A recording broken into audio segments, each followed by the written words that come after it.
conversar agora com o escritor, professor da Universidade Federal do Ceará, professor de jornalismo, o jornalista Ismar Capistrano. A gente vai conversar um pouquinho com ele agora sobre as suas obras. Vamos falar um pouquinho também sobre comunicação, porque conversar com um jornalista sem falar sobre comunicação não tem papo que dê certo, né, Ismar? Seja muito bem-vindo, muito boa tarde, é um prazer recebê-lo aqui no nosso programa. Tudo bem? Tudo bem, Alistênio, tudo bem, amigos ouvintes, espectadores. Ismar, é um prazer recebê-lo aqui no nosso programa. Quero agradecer a gentileza que você teve aqui com a nossa equipe para que a gente pudesse bater um papo aqui rápido sobre o seu trabalho. Eu queria primeiro lhe perguntar sobre esse livro de 2019, que tem um tema muito interessante, Latinidades, Amar e Viver a América Latina. Rapaz, isso me lembra Belchior, isso me lembra grandes e maravilhosas coisas que a América Latina nos proporciona. Como foi que você se apaixonou, rapaz, pela América Latina para escrever uma obra com um título tão bonito? Eu que agradeço, Alistênio, a oportunidade de estar conversando com os nossos amigos que estão em casa, né, que estão acompanhando as redes sociais, a rádio, né? Eu quero expressar que sempre fui muito admirador dessa qualidade, né, que se produz aí comunicação no nosso Sertão Central. Com certeza é uma referência, sem sombra de dúvidas, na área de comunicação, né, todo o grupo aí comandado pelo nosso amigo Serginho Machado. Olha, realmente você lembrou aí Belchior, e na verdade eu me tornei, né, um grande fã do Belchior com essas andanças, né, que foram andanças que na verdade elas foram levadas por minha tese de doutorado, né, eu fui fazer doutorado na Universidade Federal de Minas Gerais, né, eu sempre estudei essa área de comunicação no rádio, né, em rádios comunitárias mais especificamente, e acabei indo pesquisar no doutorado uma rádio comunitária que é referência no mundo, né, que são a rádio do Zapatistas. Zapatistas é um movimento, né, um movimento coletivo, né, um movimento de agricultores, de camponeses, de indígenas do sul do México, na fronteira com a Guatemala. E esse movimento existe desde 1900, pelo menos foi conhecido no mundo desde 1994, mas existia já bem antes, desde o final da década de 70. E aí, nessas andanças, né, pela pesquisa lá no México, eu também acabei tendo que fazer vários outros trajetos, né, de maneira às vezes até forçada, né, às vezes para conseguir chegar lá no meu campo de pesquisa, lá no México, eu procurava a forma mais barata, baratear passagens, né, e acaba fazendo, né, conseguindo voos com milhas, por exemplo, até Lima ou até Bogotá, né, algumas vezes até Bolívia, Santa Fé, né, e acabei conhecendo um pouco dessa cultura, né, e aí, como você falou do Belchior, né, aquela música do Belchior, que eu acho que eu não vou lembrar o nome, me acompanhou bastante, né, que foi aquela do Gibão de Couro, né, há tempo, muito tempo, longe de casa, né, essa música realmente representava muito desse meu sentimento, que era um sentimento de deslocamento, né, de conhecer essas culturas, de me conectar com essa gente, e ao mesmo tempo eu não conseguia me desconectar da minha terra, né, eu não conseguia me desconectar do nosso Ceará, e eu acho que também é algo que o Belchior coloca lá naquela música, naquele retrata lá, a saudade, né, de casa quando ele estava lá morando na Europa, né. Então esse livro vem dessas trajetórias, né? Então são trajetórias que acontece de tudo, todo tipo de imprevisto, como toda viagem, né? Às vezes é uma viagem curta que a gente vai fazer, né, aqui para uma cidade vizinha e acontece uma série. Imagine uma viagem longa, né? Viagens que às vezes percursos que às vezes demoravam dias, né? De conexões, de vários tipos de transporte, né? Algumas vezes eu fui até a Guatemala, né? Peguei um ônibus da Guatemala para ir lá para o sul do México e aconteceu várias, e principalmente imprevistos também relacionados à forma que a gente vê o mundo, né, que é muito diferente, muitas vezes, da forma com que as pessoas dos outros países da América Latina veem também, né? Nós, apesar de estarmos na América Latina, nós temos uma distância muito grande, o Brasil, né? Não só por ter essa característica de ter sido uma colônia que se tornou independente, unificada, né? Como também a questão da língua, as tradições, né? Nós temos muita coisa que vem lá de Portugal, né? O resto da América Latina tem muita tradição hispânica, né? E essas diferenças, né, causaram uma série de estranhamentos que eu fui escrevendo, na verdade, primeiro no meu diário de campo, né? Como um pesquisador que vai fazer campo, a gente tem que ter um diáriozinho que a gente vai escrevendo cada dia o que foi que aconteceu, para depois reler, que às vezes alguma situação que foi assim banal na hora, depois às vezes pode ter um significado muito grande quando a gente vai fazer a tese, quando a gente vai fazer o relatório de pesquisa, quando a gente vai produzir, né, o produto final da nossa pesquisa, né? Então eu escrevendo num diário de pesquisa, e aí uma vez uma professora me disse: mas teu diário de pesquisa tá tão bom ou tá melhor do que a tua tese, né? E eu defendi minha tese em 2016, né? E aí eu comecei a partir de 2016 a pensar, não, então transformar isso num livro, né? Dá para aproveitar muita coisa, né? E aí essa produção veio de 2016, 17, né? Terminamos em 2018, aí 2018 foi para editoração, né? E acabamos lançando em 2019, né? Já na véspera da pandemia, por isso que nem deu para a gente conseguir circular bastante, né? Porque veio logo em seguida, em 2020, todo aquele período de confinamento, né, que acabou prejudicando um pouco a circulação. Pois é, fiquei curioso. Fiquei curioso para conhecer um pouco mais desse mundo que você viajou. E assim, é preciso, realmente, nós temos, às vezes a gente imagina que o Brasil vive muito em costas para a sua região, né? Porque a gente não possui assim, essa identificação tão forte. Infelizmente, não possui essa identificação tão forte. Deveria, né? Deveríamos ter o maior apreço à língua, às tradições, aos nossos irmãos que estão tão próximos da gente. Infelizmente, nós não temos essa cultura. Eu acho que trabalhos como esse, como o seu, ajudam justamente a fomentar, né, essa proximidade maior que a gente precisa ter. E você falou sobre a música do Belchior, salvo engano, deve ser Tudo Outra Vez. Depois a gente vai pesquisar. Exato. Exatamente. Exato. Ô, Ismar, você falou sobre rádio comunitária e você também tem um trabalho muito voltado para a importância da força do rádio para essas comunidades, né? E como uma rádio comunitária ela é importante para ajudar a chegar a boa informação, a boa orientação, para ser a companhia, para ser a voz importante das populações. Eu queria que você pudesse falar um pouquinho sobre esse seu trabalho, né, de pesquisa sobre esse mecanismo radiofônico que é tão importante. Sim, com certeza, né, o rádio, independente das várias outras tecnologias que nós tenhamos, né, e da possibilidade que nós temos hoje de ter o rádio expandido, né, o rádio hoje em dia não se resume só ao som, né, nós temos a possibilidade de conseguir se comunicar no rádio só com som, mas a gente consegue se comunicar hoje em dia através das redes sociais, que a gente chama de rádio social, né, a gente consegue através da televisão, né, tem TVs por assinatura que transmitem, né, emissoras de rádio, tem emissoras de TV por assinatura, como aqui é o caso, né, se eu não me engano, está também transmitindo, né, uma programação, né, então, assim, esse pertencimento que o rádio possui, né, que tanto nos apaixona, né, ele possibilita essa aproximação, né, e quando o rádio ele é local, né, quando o rádio ele é voltado para uma comunidade, que é a mesma comunidade que escuta é a comunidade que produz, é a comunidade,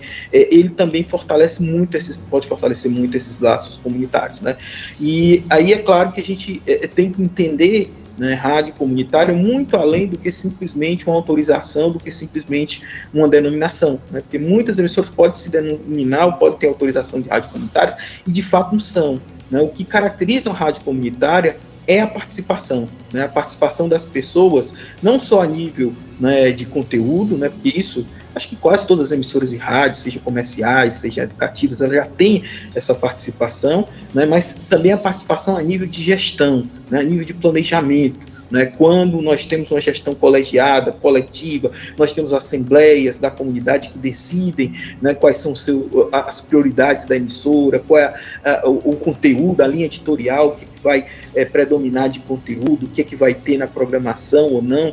E aí, nesse momento que a gente tem essa participação mais ampliada, né, para o nível de gestão, a gente acaba também conseguindo fomentar outra coisa que vai muito além do que a questão da identidade local, do que o pertencimento, que é a questão de trabalhar em grupo, trabalhar em equipe. Né? A gente acaba aprendendo, quando faz rádio comunitário, a trabalhar, né, com os outros, com as diferenças, com os conflitos, né, conviver, né, negociar, fazer acordos, algo que hoje em dia cada vez mais está sendo mais difícil, né, a gente conseguir construir, né, essas pontes. Né? Então, a minha perspectiva de trabalhar com rádio comunitária, tanto na área de pesquisa como na área de extensão, né, essas rádios que têm essa participação a nível de gestão, né, que tem essa participação, pelo menos a nível de planejamento. Né, e a gente encontra, é raro, né, infelizmente a gente tem centenas de rádios que têm autorização de comunitárias, mas algumas poucas possuem realmente, né, esse controle, né, público, esse controle coletivo, esse controle comunitário, né, da sua programação. Né. A gente destaca aqui algumas emissoras, por exemplo, dos assentamentos do MST, que tem essa organização muito voltada a essa questão aí da coletividade, né, essa organização, né, através dos grupos, essa decisão através da Assembleia. Né. Nós temos aqui no Ceará cerca de 7 emissoras, né, que estão nos assentamentos do movimento dos trabalhadores e trabalhadoras sem terras. Né. Então essas emissoras nós temos acompanhado, nós temos feito alguns diálogos, né, e alguns outros casos, né, como Independência, Rádio Independência, né, Tabuleiro do Norte. Então tem sido nessa perspectiva, né, de que esse diálogo possa, né, animar pelo menos, né, motivar que essas comunidades que estão engajadas, né, de maneira democrática e de maneira coletiva, né, para a gestão dessas emissoras, que podem gerar essa identidade, esse pertencimento local. Perfeitamente. Ismar, esse é um ambiente assim, muito importante, porque embora a gente não imagine, ou seja, esse mundo de tecnologia no qual a gente está inserido, isso mexe tanto com a nossa cabeça, isso mexe tanto com a gente, que às vezes a gente não imagina que o rádio ainda tem a força que tem, quando na verdade tem. Esse final de semana estive em Fortaleza e rodei muito de Uber e vi que todo carro tem o rádio ligado em alguma estação. Todo momento tem alguém ouvindo rádio. É impressionante. Quanto a gente menos imagina que o rádio não chega, ele está lá e ele se apropria dessas possibilidades digitais, dessa nova tecnologia de comunicar para estar cada vez mais forte. Eu acho assim, mais interessante ainda, né, essa capacidade que esse veículo de comunicação tem. E aí para as diversas, desde as rádios comerciais, as grandes redes, mas também, sobretudo, aquelas que influem e contribuem com a vida social dos mais distantes desses grandes centros, né, que eu acho que é onde se toca ainda mais o seu trabalho, e ele realmente é tão importante. Mas eu queria também falar um pouquinho sobre o seu novo livro, né? Vem aí um novo projeto, As Palavras e o Tempo. Eu queria que você também pudesse destacar um pouquinho desse seu lado mais escritor, mais poético. Como é que isso também acaba se desenvolvendo aí nessa sua linha de pensamento, linha de trabalho? Pois eles têm, assim, assim, uma das vantagens, só comentando antes de falar sobre o novo livro que você falou aí sobre a questão do rádio, né, é que por mais que nós tenhamos diversas tecnologias, né, nós não temos ainda nenhuma tecnologia que você consiga fazer as atividades com a simultaneidade que você tem com o rádio. Porque, assim, você vai na internet, você consegue fazer outras coisas na internet? Consegue, mas você prejudica bastante as outras coisas que você está fazendo, né? Você imagina, por exemplo, você andar na rua acessando a internet. A gente anda, mas a gente corre um risco grande, né? A gente pode tropeçar, a gente pode, Deus o livre, ser atropelado, né? Agora, escutar o rádio andando na rua, você faz isso com toda tranquilidade, né? E com certeza dá até uma certa leveza, né? Dá até um certo conforto, né, para esses deslocamentos, né? Então, assim, é uma tecnologia que ela tem essa tecnologia que a gente é sonora, né? Hoje em dia não é só rádio, hoje em dia tem um podcast, né? É uma tecnologia que possibilita, né, uma simultaneidade de atividades que nenhuma outra tem, né? O som tem essa vantagem, né? Tem, claro, suas limitações, mas também tem essa vantagem de você poder fazer várias coisas ao mesmo tempo, né? E aí, falar sobre esse novo livro, né, que eu vou comentar assim, em primeira mão aqui com vocês, né, é um livro, As Palavras e o Tempo, né? Na verdade, eles são ensaios, né? O primeiro livro, né, Latinidades, eles são crônicas, São crônicazinhas rápidas, né? Você consegue crônicazinha de 3, 4 páginas, cada crônica dessa, né? E aí conta a história que se passou comigo, né? Crônicas de situações verídicas. Esses aqui são ensaios no sentido que são redações sobre um determinado tema, sobre uma determinada ideia que eu possuo, né? E aí, nas vésperas de completar 50 anos, né, que eu completei no último dia 17, né, eu pensei em fazer alguma coisa para marcar, né? E aí, entre as coisas que eu pensei, foi fazer um livro com 50 ideias, né, 50 anos, 50 ideias, 50 ensaios, né, a respeito de alguns temas que têm uma importância para a minha existência, né? Então, eu elegi esses temas, né? É claro que entre eles muita coisa sobre comunicação, né?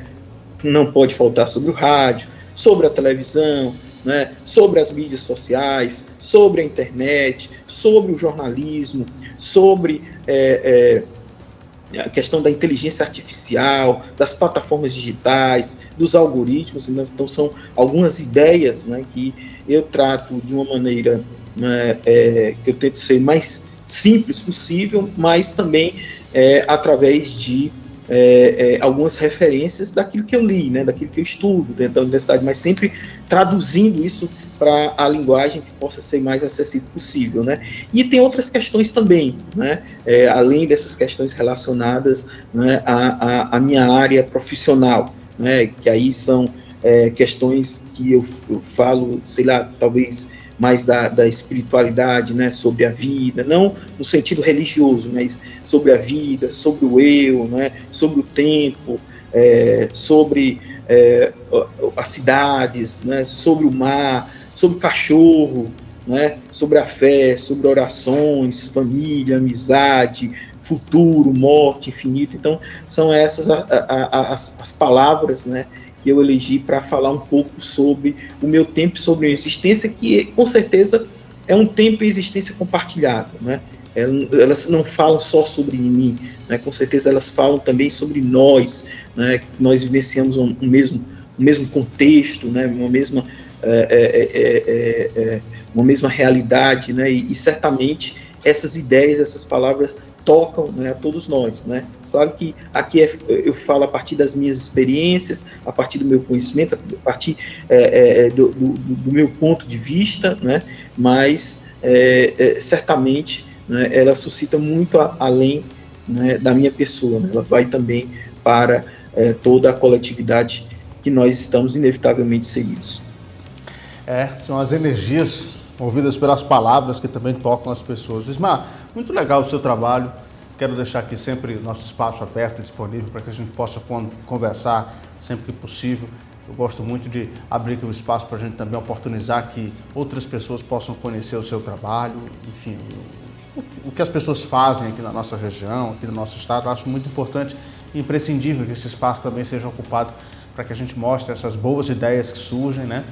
E falar sobre esses temas tão importantes que você destaca e, sobretudo, também essa importância para a radiodifusão.